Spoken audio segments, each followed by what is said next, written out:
In 1983, Gene Simmons first met Shannon Tweed at the Playboy Mansion, a meeting that would seem casual to outsiders, but for Gene, it marked the beginning of a relationship that would take 28 years to culminate in marriage. Yet, their wedding in 2011 was never truly about love.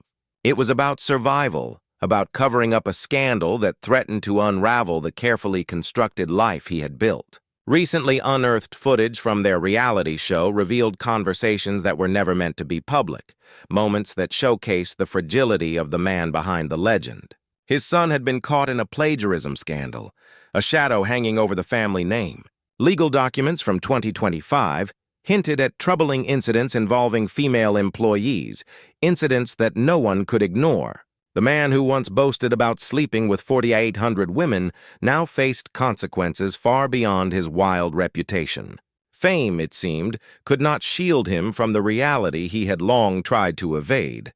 Gene Simmons was not born Gene Simmons. On August 25, 1949, in Haifa, Israel, he entered the world as Chaim Witz. His mother, Flora Kleine, had endured the unimaginable. Born in Hungary in 1925, she had barely survived the Nazi concentration camps, witnessing a world vanish piece by piece. His father, Yochiel Wetz, had also escaped Hungary, marrying Flora in 1946, and the young family moved to Israel in 1947, just before the birth of the Israeli state. Their past was heavy with pain that quietly reverberated through the life of the child they brought into the world. By the time Chaim was 6, that weight had grown heavier. His parents' marriage, strained by poverty and the aftermath of trauma, broke apart. His father stayed behind in Israel, leaving Flora to raise him alone in the working-class neighborhood of Tat Carmel.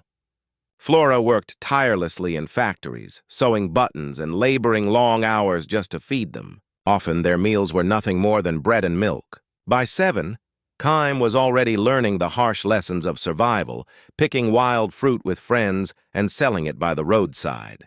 Winter brought biting cold, and his first coat, fashioned from an army blanket, was a testament to necessity over comfort.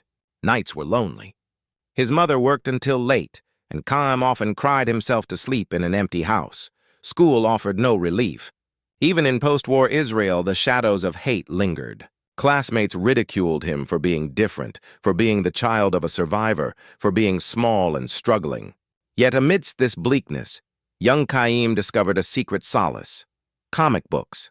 American heroes, Spider-Man, Superman, became his escape. Though he could barely read English, he persisted, absorbing stories that offered hope, a world beyond scarcity and fear. By age 7, he was already fluent in Hebrew, Hungarian, and Turkish, and secretly learning English, driven by a hunger to understand these heroes. These stories became lifelines in a world where food was scarce and hope scarcer still. His mother rarely spoke of her experiences, but the pain she carried was visible in her overprotectiveness, her sudden tears, and the quiet intensity of her survival. Chaim absorbed it all, understanding early the need to appear strong, to never let anyone see him break. In 1957, Flora made a decision that would reshape their lives. With barely any possessions, she and 8-year-old Chaim left Israel, embarking on a journey to Queens, New York. They arrived with no money, no family, and no English. His father remained behind, remarried, and Chaim never saw him again. In this new world, Chaim became Eugene Kleine, a boy tasked with navigating a strange, bustling city, while his mother labored endlessly in Brooklyn factories, sometimes 15 hours a day. Flush toilets and TV dinners astonished him, but adaptation was not easy. Babysitters became his temporary guardians, while he learned the rules of a society foreign in both language and culture. He enrolled in a Jewish school briefly, then moved to public school, enduring teasing for his accent. He graduated from Newtown High in 1967, a young man shaped by resilience. Every insult, every rejection strengthened him.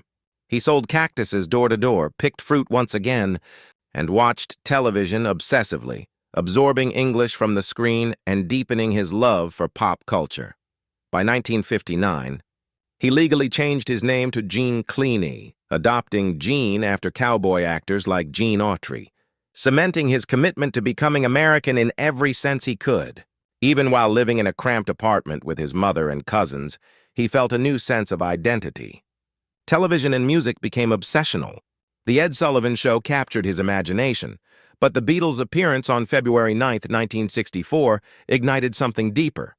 He wanted that life, the stage, the fame, the sense of being someone significant. To fit in, he sometimes pretended to be British, mimicking accents to charm girls and appear worldly.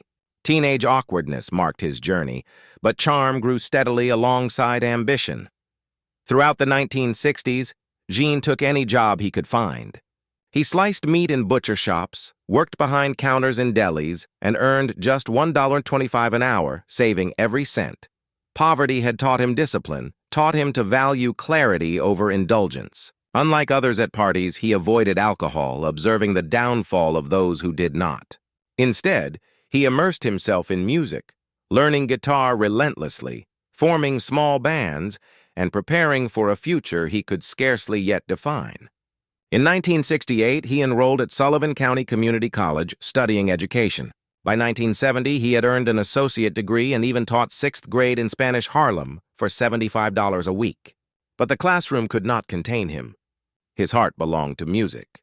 That same passion led him to form a band with Paul Stanley called Rainbow, soon evolving into Wicked Lester in 1970, alongside Steve Coronel, Brooke Ostrander, and Tony Zarella.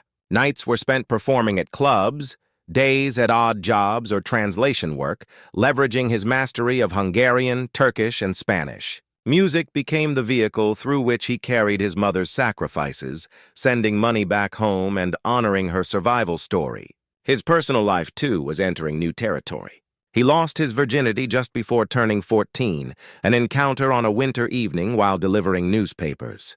The experience, unexpected and intimate, marked the beginning of a life that would intertwine fame, risk, and scandal.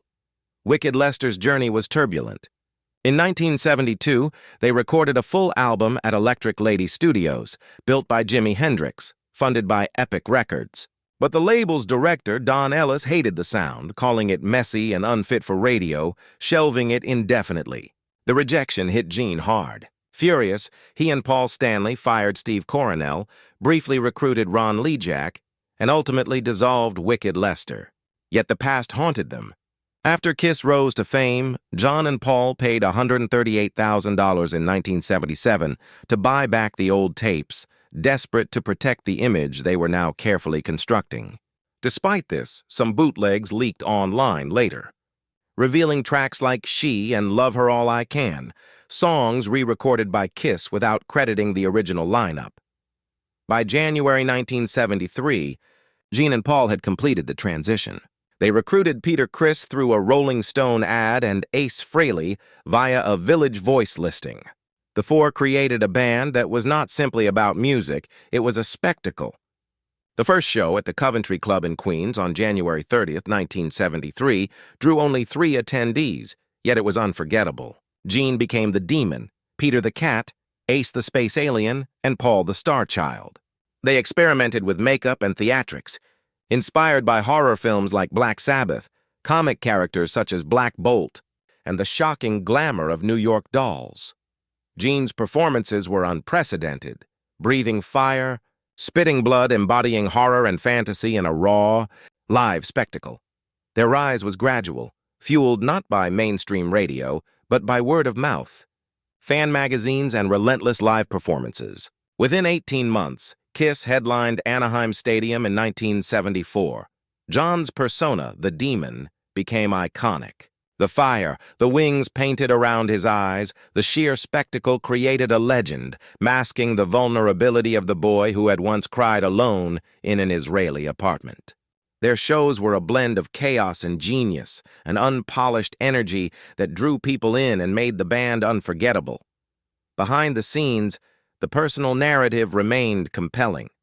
Gene's mother's trauma, his early survival, his relentless drive, and his obsessive commitment to music all shaped the man behind the makeup. His public persona, a wild, untamed rock star, was a shield for the private struggles, a calculated deflection from the vulnerabilities he had carried since childhood. The boy from Haifa had survived war, poverty, and exile. He had learned resilience, ambition, and performance as a necessity. Fame and scandal would follow him, but beneath the demon's mask, the story of Chaim Witz, Eugene Clean, and Gene Simmons persisted. A narrative of survival, reinvention, and unyielding will. By 1974, the demon persona had fully solidified. Gene Simmons's stage presence was no longer just a gimmick. It was a carefully honed spectacle, larger than life, a mix of horror, comic book fantasy, and sheer audacity.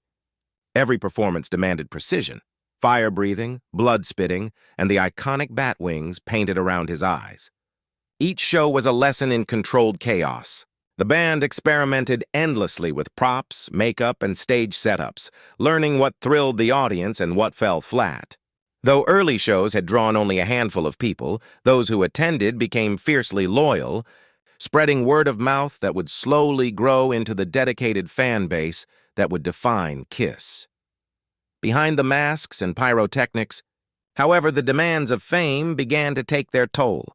The line between performance and personal life blurred, leaving little room for respite. Gene found himself constantly balancing the persona. On stage with the boy from Haifa who still remembered the hunger and loneliness of childhood. The years between 1976 and 1978 brought both trials and triumphs. KISS faced skepticism from mainstream radio and critics who could not understand their flamboyant style. Yet their live shows captivated audiences in ways no studio recording ever could. Albums were released, slowly cementing their commercial identity, but behind the scenes, creative tensions simmered. Gene's meticulous control over his demon persona sometimes clashed with other band members' visions. Lineup changes, arguments over musical direction, and endless hours of touring tested both endurance and friendship. Yet through these struggles, the foundation for their legendary performances was laid. Every obstacle strengthened Gene's resolve, every setback deepened his obsession with perfection and showmanship. Amid the growing fame, Gene's personal life was increasingly complicated. Romantic liaisons, casual encounters, and the mythos of sleeping with thousands of women became part of his public image. Yet, behind the bravado, the pressures of fame, family expectations, and lingering childhood trauma created a complex, private reality. Early scandals simmered under the surface, foreshadowing legal and familial complications that would emerge decades later. The man the world saw on stage, a wild, untouchable rock star, was often at odds with the man navigating relationships. Parenthood and responsibility offstage. In 1983, Gene's life entered a new chapter with his first meeting with Shannon Tweed at the Playboy Mansion.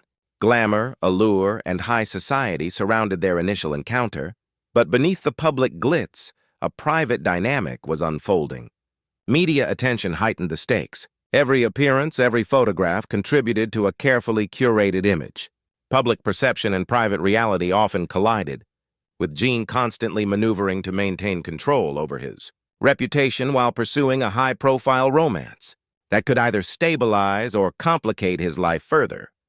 By the late 1980s and into the early 1990s, Gene's career evolved beyond the stage. Tours, television appearances, interviews, and media ventures became part of his repertoire. He adapted continuously, evolving his stage persona, experimenting with new performances, and occasionally branching into business projects.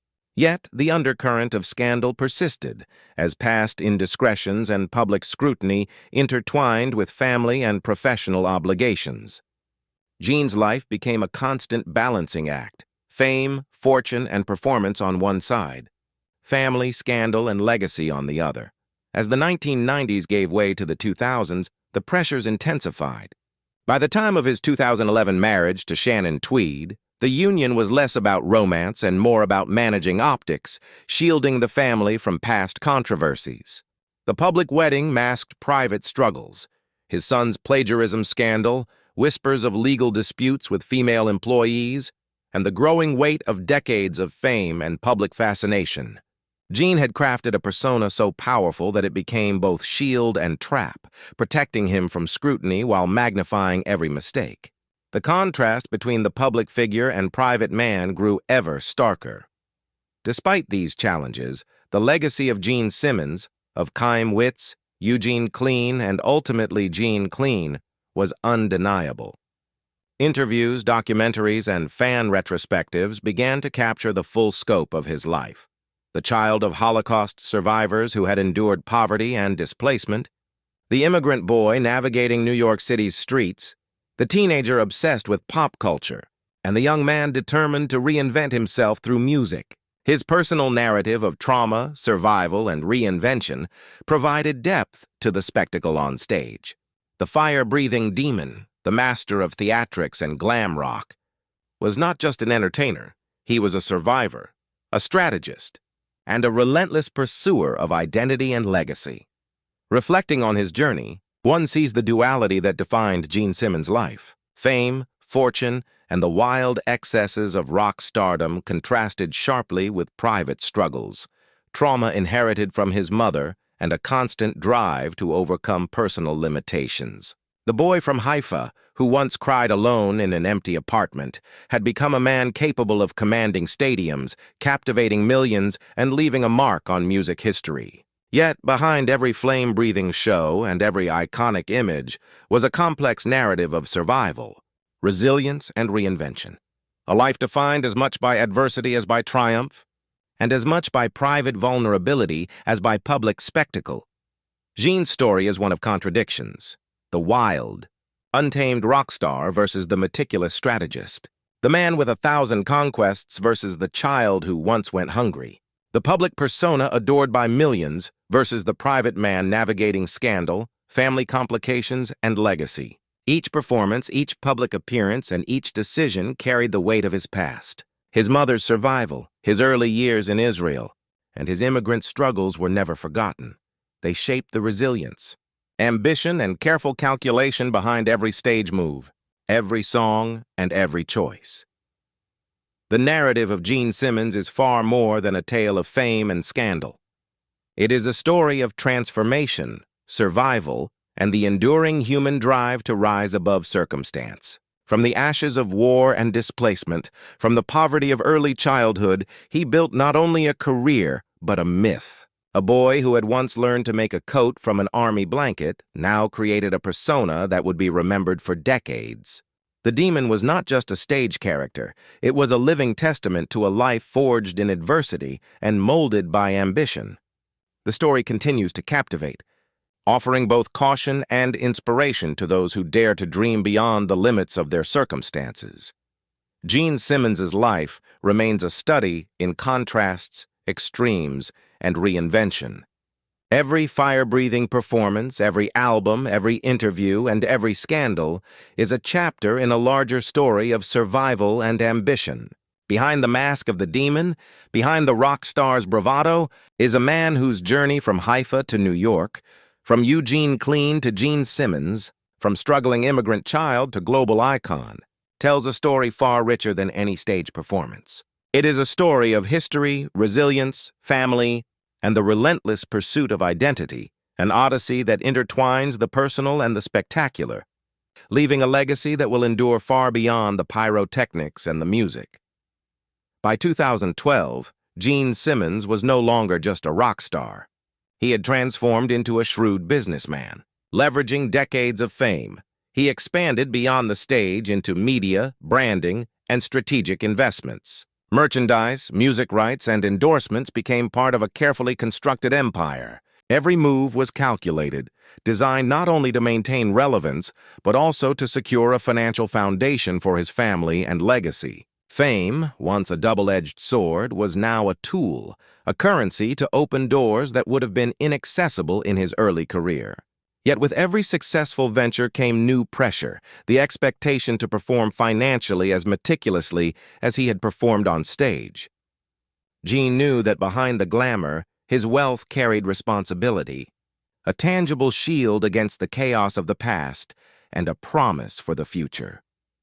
Even as business ventures flourished, family life remained complex. With Shannon Tweed, Gene navigated the delicate balance of marriage, parenting, and public scrutiny.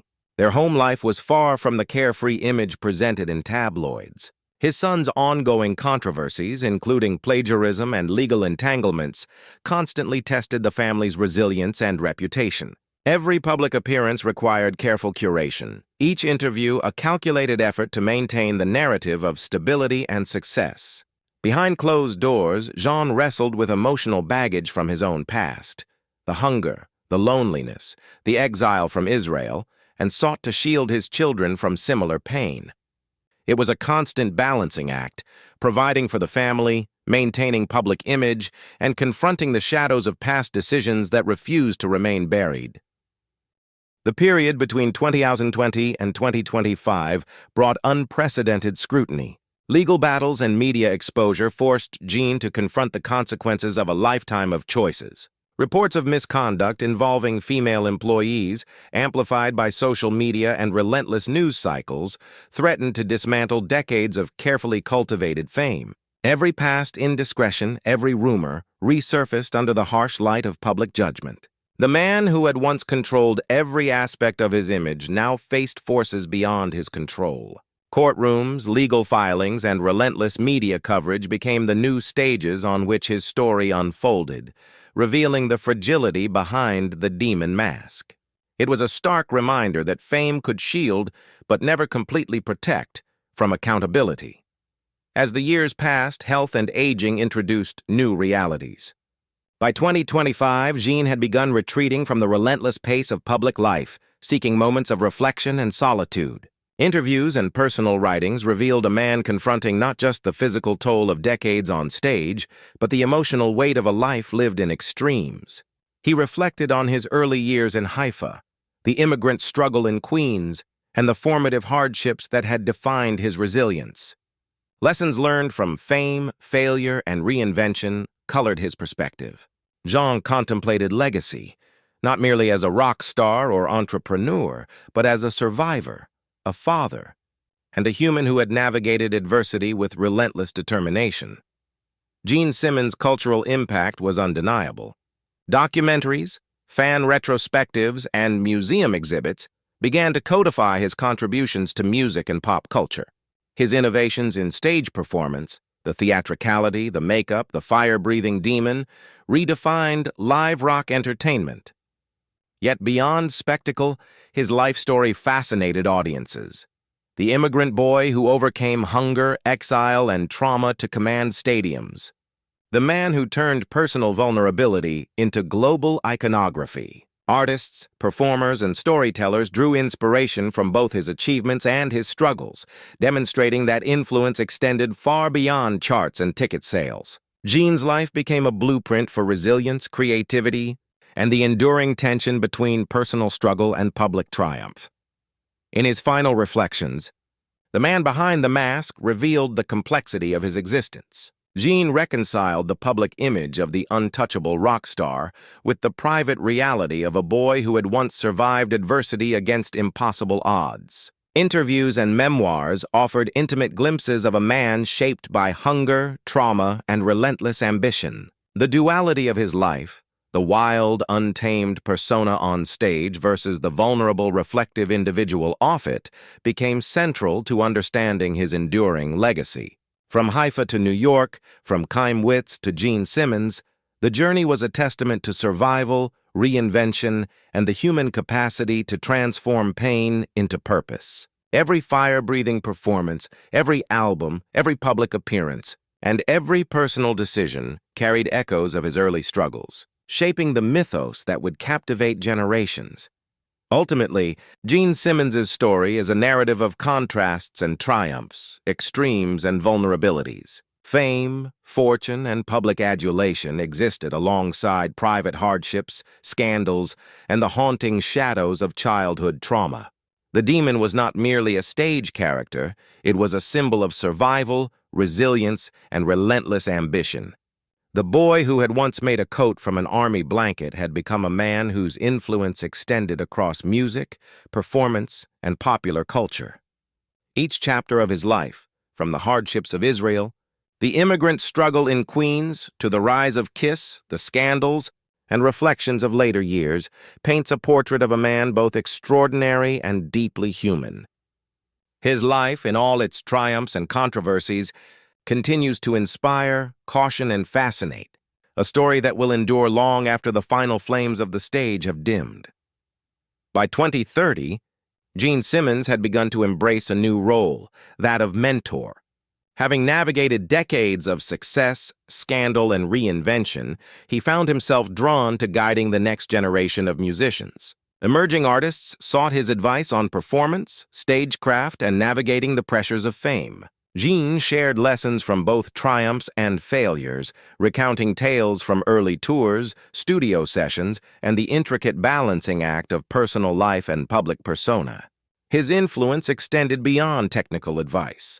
He taught resilience, the importance of discipline, and the art of turning adversity into strength. Even as he nurtured young talent, Gene maintained his privacy, carefully curating what aspects of his life were shared and what remained behind closed doors. This mentorship allowed him to channel decades of experience into meaningful guidance, leaving a legacy that would ripple far beyond his own music.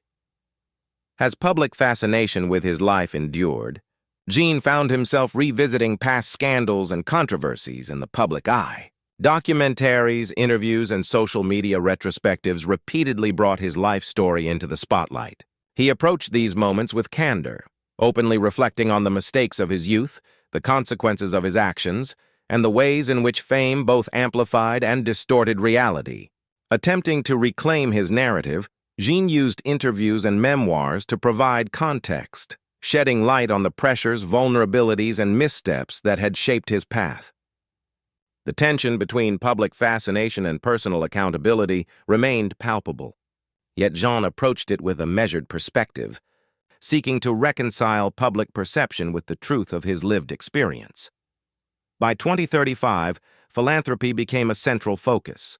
Gene established charitable foundations supporting music education, aiming to provide opportunities for children who, like him, had faced hardship.